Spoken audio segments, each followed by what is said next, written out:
As you suck the smoke deep into your lungs, your vision starts to swim and cloud. There is an intense pounding in your head, and you can feel the world fading. As the world fades away, you lose...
My champion, you've come not a moment too soon. It's here. Even here!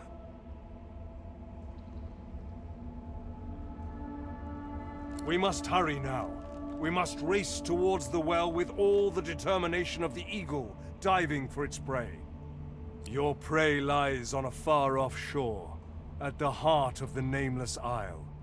It is a place no one can reach, unless their soul becomes their compass. He places a hand over your heart, and you suddenly feel it, an unmistakable pull in a new and distant direction.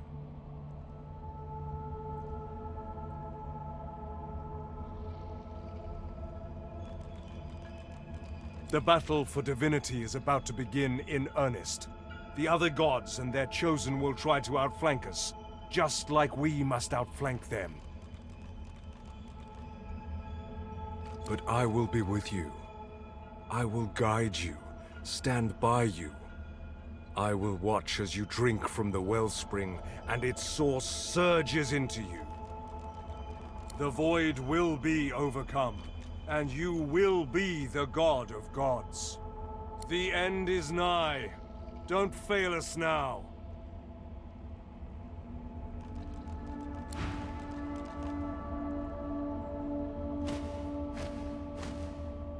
You jolt back to the world, stumbling forward. dark smoke surrounds you, hanging in the air like black fog. This feels wrong. The Meister's cry cuts through the haze. You look up just in time to see what steps out of the shadows.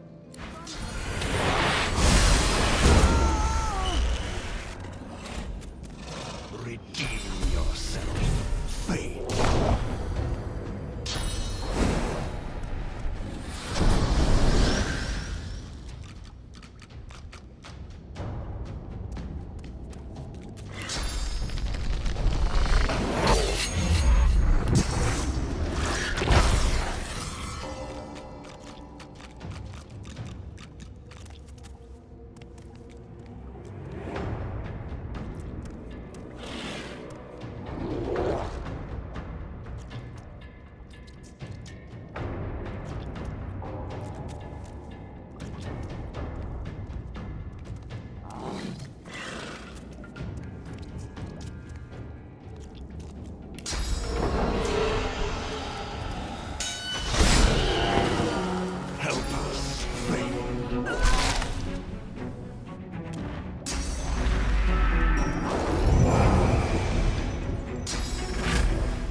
Your god told you there can be only one. He said you'll eventually need to turn on each other.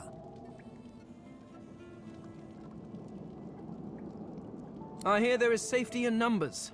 I'm not sure what number exactly, but perhaps we should remain together for the immediate future.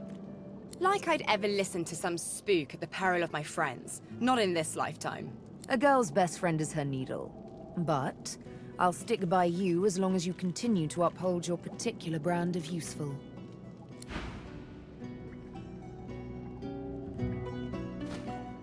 Voidwoken! Damnable bloody Voidwoken!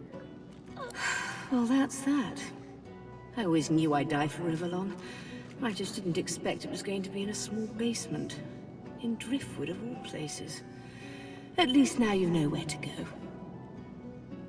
I was dying anyway. The Magister's purging made certain of that. I should probably send the Void a thank you bouquet. At least they were efficient about it. No. Today my death is not important. All that matters is that you find Malady and tell her the location of the Council. Just be wary.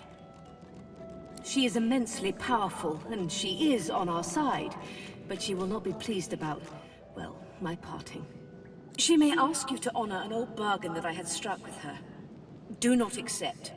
Her business is with me, and me alone. She glances at her body once more. A grim... You need to go, Godwoken. But I have one last request. My last wish, as it were. I want a statue. Something modest. A simple piece of marble and gold on the steps of the cathedral, glaring out over arcs. Meister Siever's shoulders slump, a tired, melancholic grin on her muzzle. I would have liked to see that city again. Give them hell, Godwoken.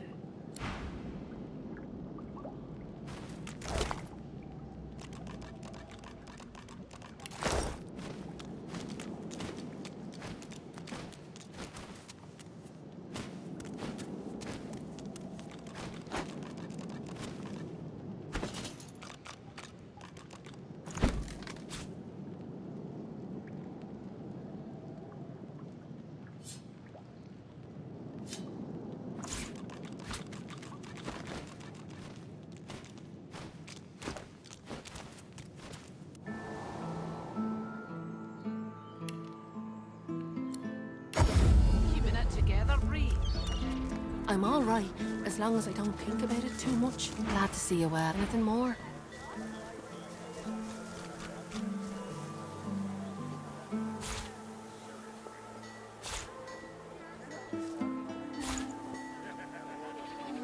How you holding up?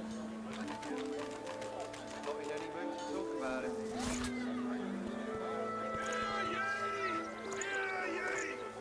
Divine order to march against the ancient empire!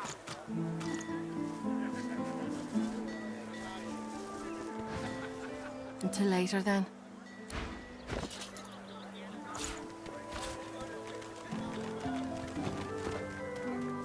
Keeping it together, Bree? I'm all right, as long as I don't...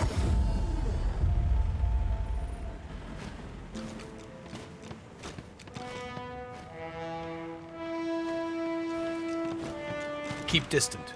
My own demons haunt me too closely.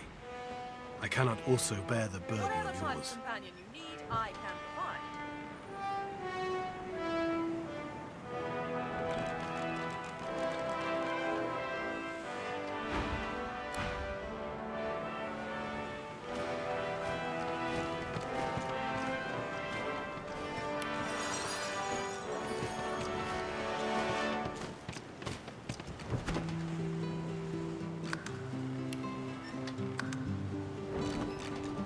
A sudden shuffle behind you, and Losa's mouth is close to your ear.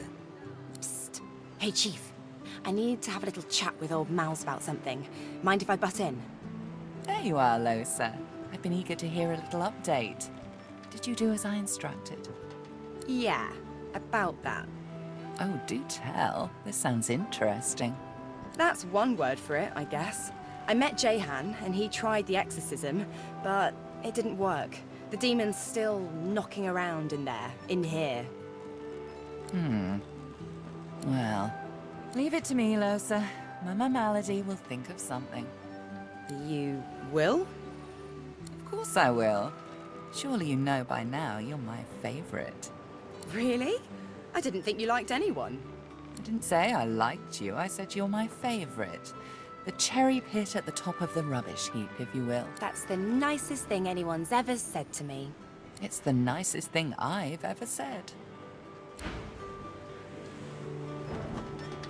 Aren't you supposed to be off learning how to become the divine and whatnot? Her eyes flash with something, anger perhaps, or fear. But never mind. We'd better focus on the task at hand. She looks straight ahead, ignoring you. Well, aren't you industrious? It seems all the riffraff's back aboard as well. Ready to set sail when you are, Your Holiness.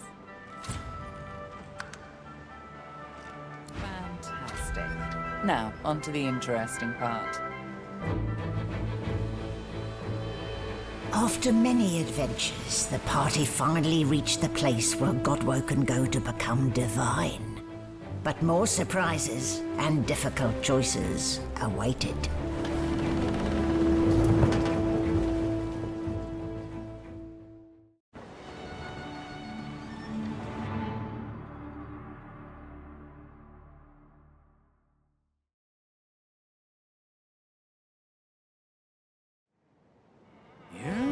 Here we are, the Nameless Isle. Here I thought Malady was unimaginative. Still, it's what's on the inside that counts, isn't that right? And this is the place you're meant to become a god. I can't help but wonder exactly what you intend to do with such a power. I have no doubt about that, but do remember, you can do what's good for you, too. All things in balance, you know. You'll want to hurry now. Divinity is waiting, after all. Excellent question. Normally, this place ought only to be known to Godwoken, but judging by the ships burning in the bay, there's been a breach, let's call it. Regardless of who's on the island, all that matters is who ascends. Make sure that's you. The strongest will survive. I'm hardly an expert on the matter, but I'm smart enough to put two and two together.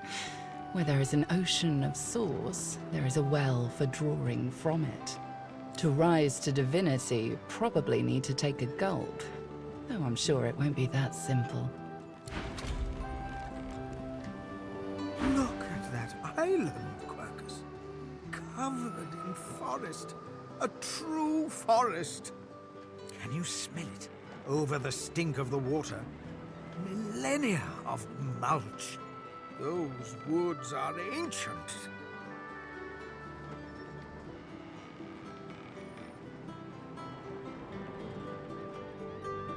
We are better to find a clue about the great acorn.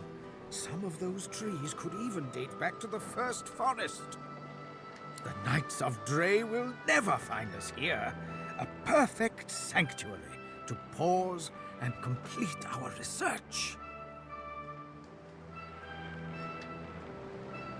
There's no rest for the wicked, Quercus.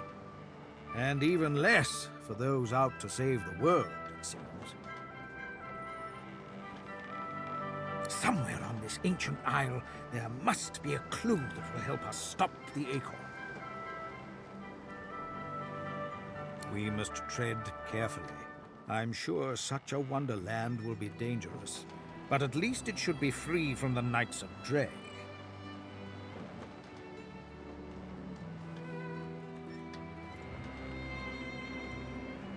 The cat leans into your palm, rubbing against you and almost unseating his small passenger. Quercus, please have some dignity. I swear civility is dead. Anyway, we have something for your new best friend. The squirrel reaches out and hands you a piece of bark, covered in tiny, scratched handwriting. Something I discovered in your lizard friend's basement. She won't miss it, but use it well.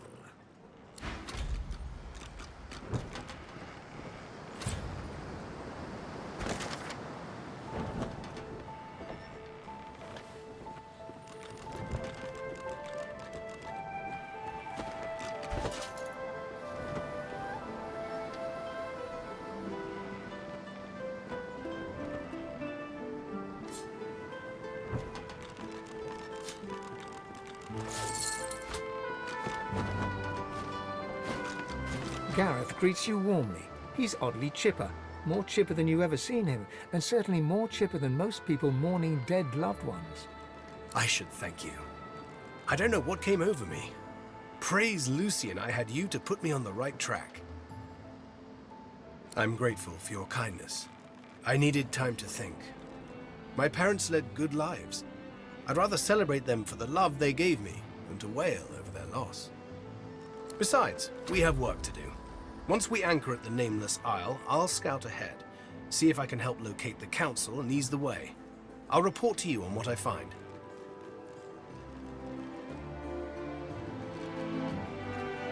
Gareth offers his farewell and hums to himself. You don't recognize the tune, but you imagine it to be a hymn praising Lucian. You don't look very divine to me. What are you waiting for?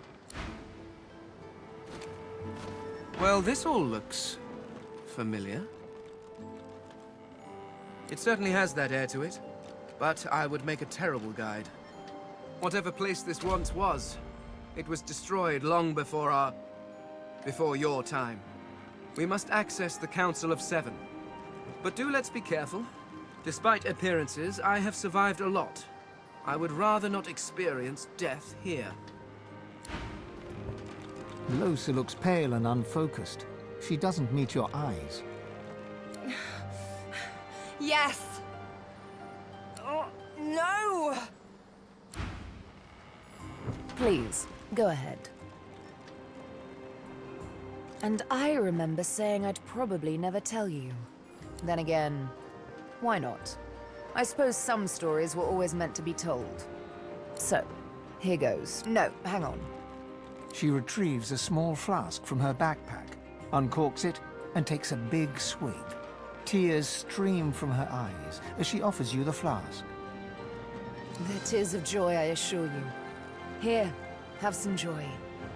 You drink. It burns. Soon the tears run down your cheeks as well. Not bad, is it? So good it has us crying like babies. Now then, the epic of The Master and the Scar. Sounds like a melodramatic opera. There was, of course, some singing involved. It began when I woke in the dark room. He removed my blindfold, and still I did not see. He himself was darker than any shadow, but I could hear him give orders to another. The Master bid the dream a dream, and so he did. He sat there. I could feel his hands upon my cheeks. He trembled, as if in pain. I didn't know what was going on until, quite suddenly, his right hand became a flame. I screamed as he traced the design of the scar into my searing flesh, but I could not move, not an inch. And all the while, the Master looked on in darkest silence. In that case, I should be able to lift mountains by now. So, once the scarring was over, and the pain began to fade, the training began. With words, whistles, snaps of the fingers even, the Master could make me obey his every command. Young, strong, smart. You know I don't exactly lack in qualities. It didn't take him long to train me in the arts of stealth, subterfuge, and assassination. It shakes me little now, all too little. But that first time, that first real kill, it was such stuff as nightmares are made on. I had now lived in the dark for what might as well have been years. I was in a wood, but the trees there were sick. Grey, leafless hydras sticking out of ashen earth. There were no stars that night. She sat, shivering beside a fire. I was nervous. I had to chase her. My hand hated itself, tried to resist, but there is no resisting the Master's song. My stabs weren't as mercifully exact as they should have been. I had to bring down the needle again and again as her screams flooded the forest with terror. When it was done, I crawled back to the Master, broken, crept back into the box, and through its cold black lid, he told me I had done well. Next time, I'd do better. You understand me completely. With the needle, I'll kill him. And with the needle, I'll strike his name from my skin. The bastard will be Master no longer. The very best. She cocks her head ever so slightly and eyes you as innocently as a kitten. Why? Don't tell me you disagree. Thank you. I quite agree, and I'm sure I'll have mercy on you when I'm a goddess. You, but a mortal at my feet. In all seriousness, though, the prospect both tickles and terrifies me. I mean, divinity. Will it be a blessing or a burden? Would we be truly omnipotent, or merely the servants of an unruly universe, as desperate for control as we are now? And then there's the question that makes me shiver most of all.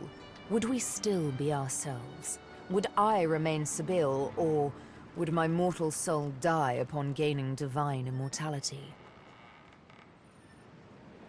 Take the plunge and don't look back, huh? As good a plan as any, I presume. She sighs and closes her eyes, then smiles her easy smile. Such a silly game we play, to be a god. It's quite wasted on mortals, if you ask me. We are all of us too blemished to become immaculate.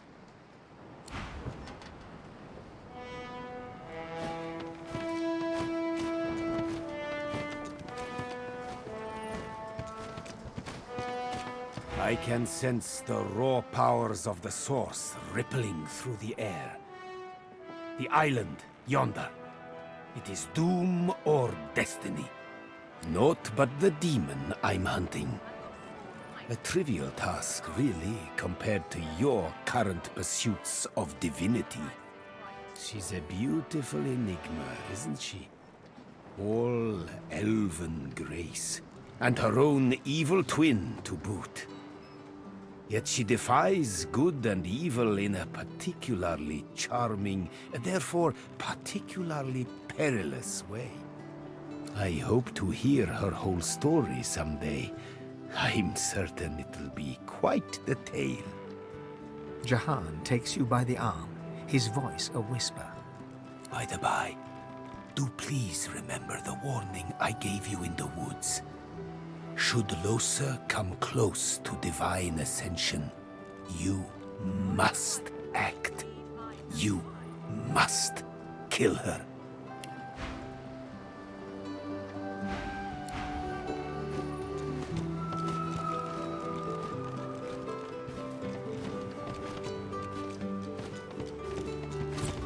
All those Magister ships burning.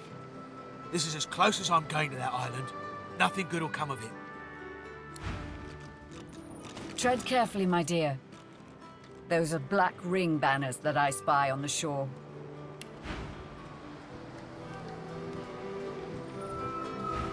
I studied the tablet that you so generously provided.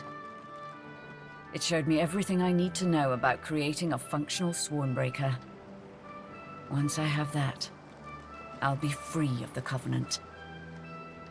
And see those structures further inland? Remarkably like those from the caverns of the Black Pits, aren't they? Should you discover the parts needed for a Swornbreaker, please bring them to me. I'll make it worth your while. Also, you will likely encounter sworn followers of the God King on that island, I suspect. I would avoid combat if possible. Death can be less than final for them, if the God King wills it. Almira doesn't respond right away. Instead, she turns and gazes intently at the island. After a long moment, she finally speaks. I sense a familiar presence. The Sallow Man. Yes. He's there somewhere. Likely commanding Black Ring forces. You should seek him out. He's a foul creature, but not opposed to cutting a deal. Beware his underlings, though. If they challenge your presence, pose as a thrall of mine, and you should gain safe passage. My name should still command respect among them. Quite a journey I've found myself on with you. Is this where it ends, I wonder? The golden-haired woman in front of you casts an appraising eye over your attire. Slowly and deliberately, she winks at you. Isn't the sea breeze marvelous, darling? I mean, aside from that rancid smell. Oh, mind my manners. Welcome to Four Sisters, the sole distributors of sorcerous sundries in all of Rivellon. Now, don't be shy. Tell me, how can I help you?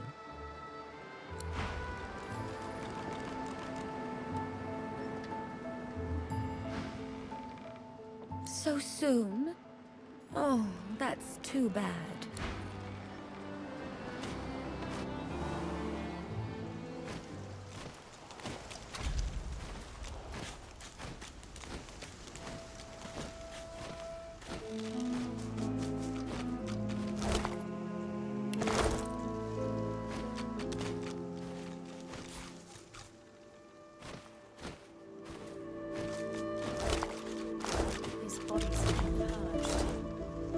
Who could have done this?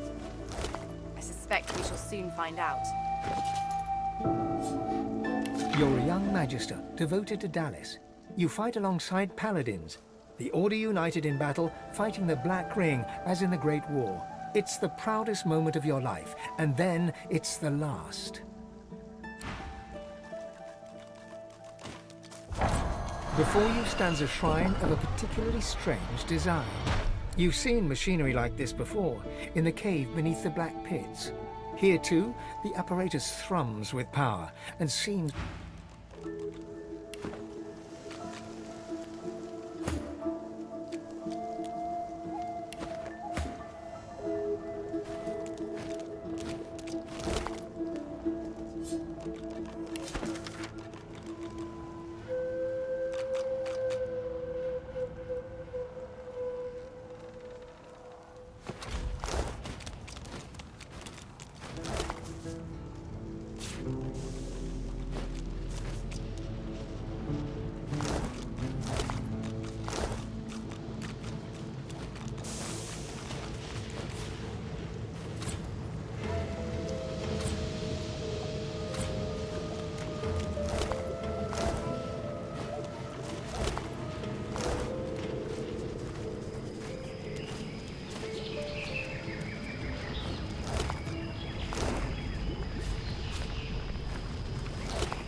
A strange symbol is carved into the stone, details lost to the wear of time. Even blunted with age, the symbol resembles an arrowhead forged in flame. Brachus describes this symbol as an affectation of a dragon cult. The sigils lead to a trial meant to test believers. The arrowhead points the way forward.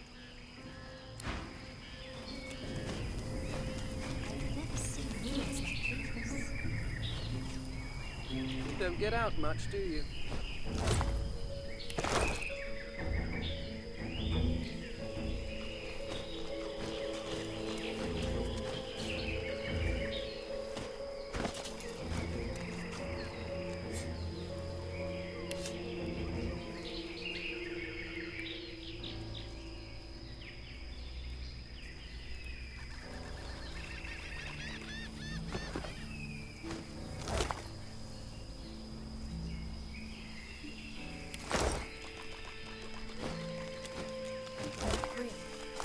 They be doing the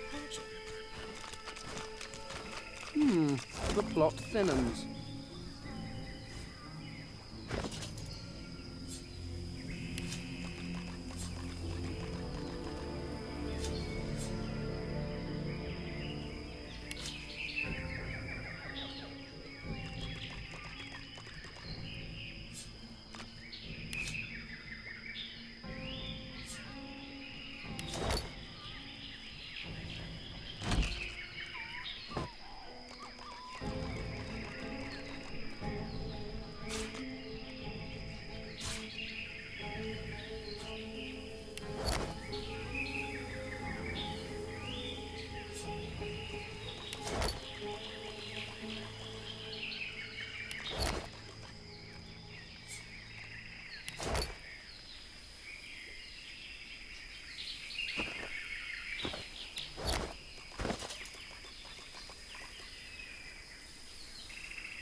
As if from nowhere, a sweating warrior appears before you. You were late, bonebag. The Divine Order Pigsby here at the temple. Kill him. He points you towards the nearby temple, where a skirmish continues. You have your orders. Get to it.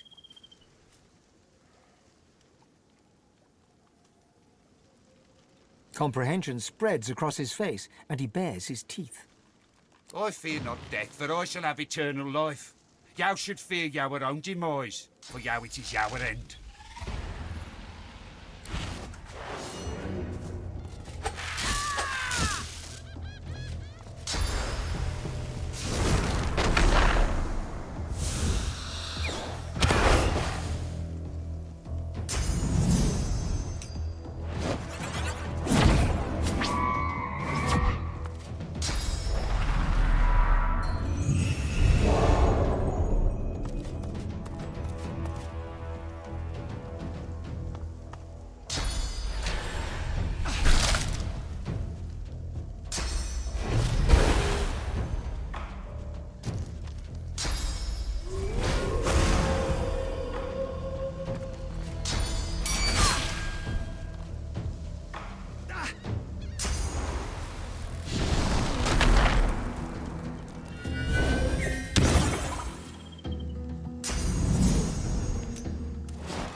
Breathless, the paladin fishes out a canteen of water.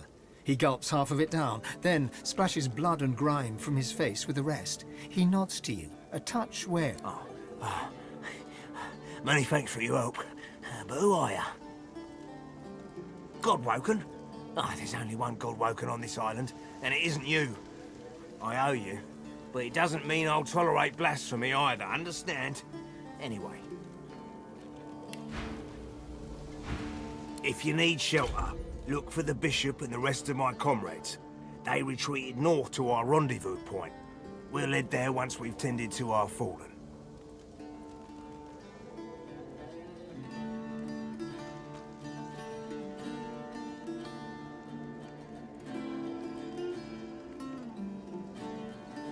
He nods.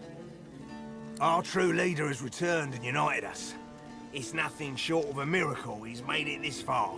He's dodged assassins more than once. Now it's our holy duty to safeguard him until he becomes the next divine, And that means putting these black ring devils to the sword. Isn't it bloody obvious? They're destroying the sacred temples and killing everyone in sight. If I were you, I'd get out of the open as soon as possible. You frown with surprise. Alexander vanished along with all the others when the Lady Vengeance breached the Hall of Echoes. You assumed he was dead.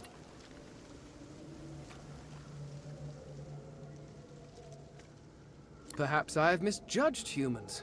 Alexander seems as immortal as I. Oh, won't he be ever so happy to see us? This is going to be extra fun. Has as many lives as a cat, it seems. Let's see if he acts like one when cornered.